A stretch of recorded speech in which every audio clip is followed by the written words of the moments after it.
Dios les bendiga, hermanos. Soy hermano Gary Metzger, compartiendo con ustedes una clase en la serie de Cristo, habiendo estado en las Américas, del programa Buscando el Reino de Dios. Busquemos la presencia de Dios y su Santo Espíritu para guiarnos. Bendito Padre, gracias por derramar sobre nosotros tu santa palabra, que tenemos muchas experiencias con tu Espíritu, y gracias, Padre, por iluminarnos y dirigirnos en esta clase. Ayúdanos, Padre, para que sepamos tu verdad y no de nosotros. Gracias, en nombre de Cristo y oro. Amén. Bueno, hemos estado enseñando una serie y estamos ya por la clase número 5 acerca de el palo de José, que nos cuenta la historia de Cristo en América, como fue profetizado en la Biblia. Recordamos de clase 1 que hay muchas leyendas de Cristo habiendo visitado las Américas. Y también número 2, que la casa de Israel fue esparcida a las islas del mar y las costas lejanas de Israel. Esto incluiría a las Américas. Clase 3, hay profecías en las escrituras de la tribu de José yendo lejos, más allá de los ríos de Etiopía, de Jerusalén. Eso también puede ser las Américas. Y 4, los convenios con Israel aplican a la casa de Israel en las Américas en los últimos días. Entonces nos lleva a hacer la pregunta: si la tribu de José vino a las Américas y Cristo vino a ellos, y ellos oyeron su voz, como Él dijo que Él mismo iría por ellos, según las profecías dadas en las clases número 2 y 3 de la serie, y si Cristo obró milagros en 6 diferentes países en las Américas, y ellos los vieron, como está escrito en la clase número 1, hay una historia escrita de los hechos de Jesucristo.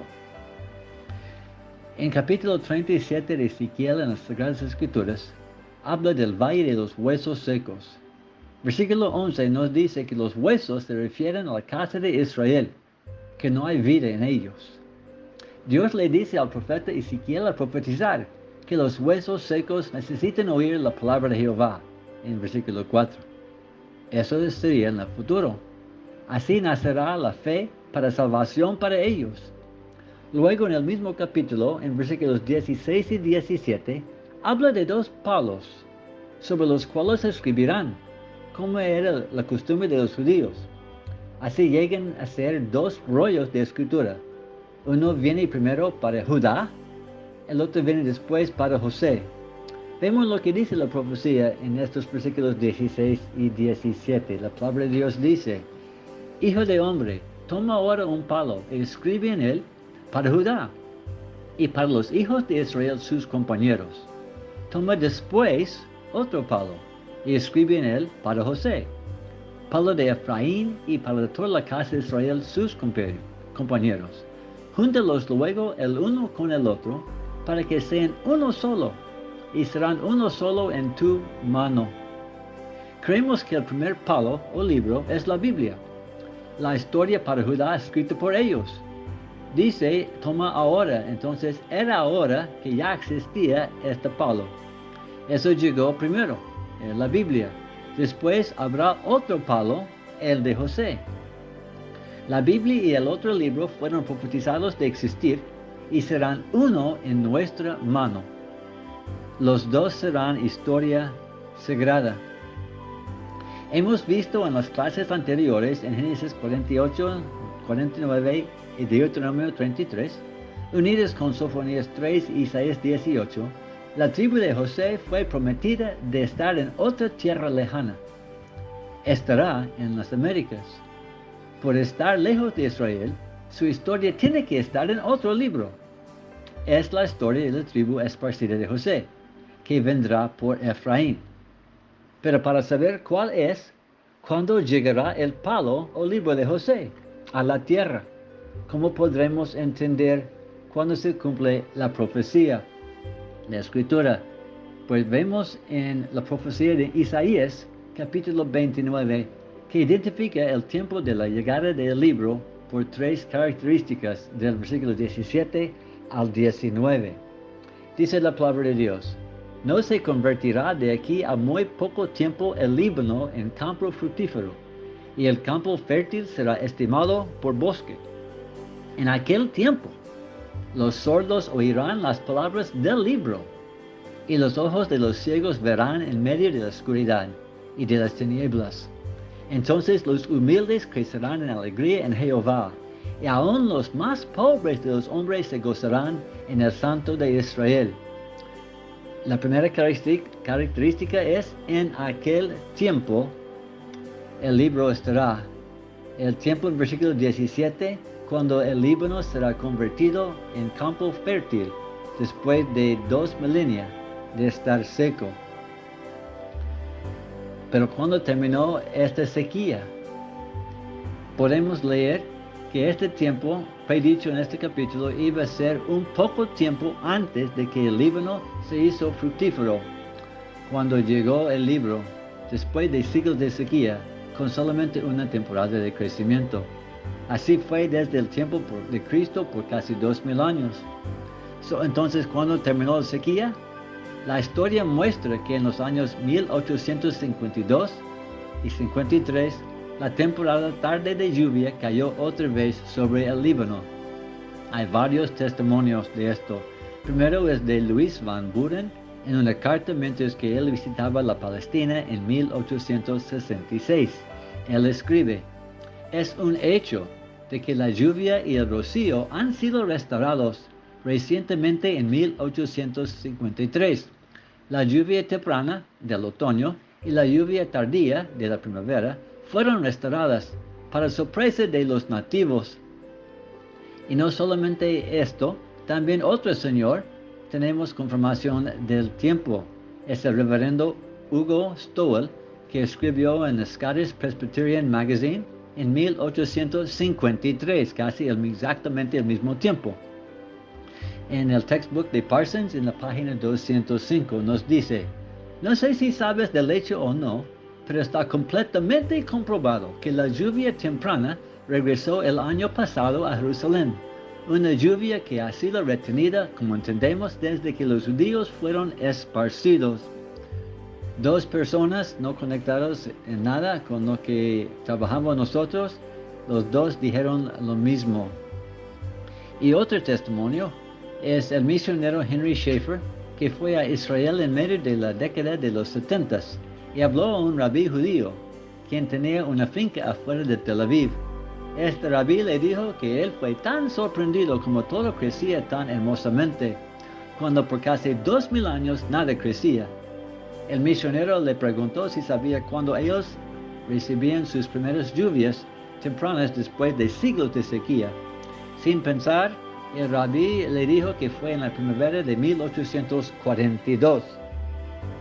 10 años diferente, pero ya sabemos que las cosas pueden ir agregando. Pero lo que es interesante es en el mismo año 1842, un señor Orson Hyde, que se llama un apóstol de la Iglesia de Jesucristo, fue a Israel para orar por el recogimiento de Israel y para las lluvias a volver a Israel. Y por fin tenemos el testimonio de un libro de referencia, la Enciclopedia Británica, el tomo número 11, bajo el título Líbano. Dice: la población mixta en total muestra las características normales de gente de la montaña, desde el medio del siglo XIX, los que sería alrededor de 1850, y el gran crecimiento de asuntos agrícolas. El Líbano ahora probablemente es la región probablemente más productiva en Turquía asiática en relación a su área. Entonces, en resumen, el libro es la historia de la tribu de José en las Américas. El libro llegará antes de que las lluvias regresen entre los años 1842 hasta 53, según los testimonios que hemos leído. Así es que el libro ya tiene que estar entre ellos. La pregunta es: ¿cuál libro llegó al mundo un poco antes de 1842 a 53, que se considera ser sagrado con la Biblia, para estar uno en la mano? Entonces seguimos estudiando. Vemos la segunda característica necesaria para saber cuál libro es, que está en versículo 18 de Isaías 29. La otra característica del tiempo es que menciona que las personas que no quieren entender oirán y verán. Escuchamos, dice, en aquel tiempo los sordos oirán las palabras del libro, y los ojos de los ciegos verán en medio de la oscuridad y de las tinieblas. En el tiempo de la llegada del libro, la gente espiritualmente vivirán en tinieblas y oscuridad. No querrán ver ni oír de la mano de Dios moviendo en poder. Y para finalizar, tenemos la tercera característica al llegar el libro y el efecto que tendrá en la gente. Versículo 19 dice, entonces los humildes crecerán en alegría en Jehová, y aun los más pobres de todos los hombres se gozarán en el Santo de Israel. Entonces este libro también tiene que hablar del Santo de Israel, y los humildes en base de eso tendrán alegría en Jehová. Entonces, para saber cuándo llegó el libro y cuál libro es, tiene que ser esas tres cosas. Tiene que ser un poco antes de 1842 a 53. Tiene que ser cuando la gente sorda y ciega no quieren oír ni ver.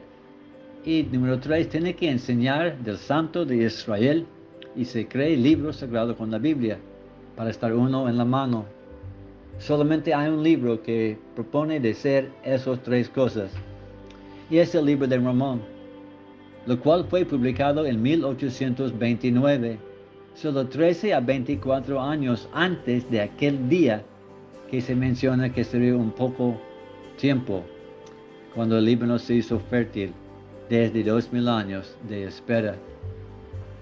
Hubo una apostasía de la verdad por los cambios en la iglesia en los siglos de la Edad Media.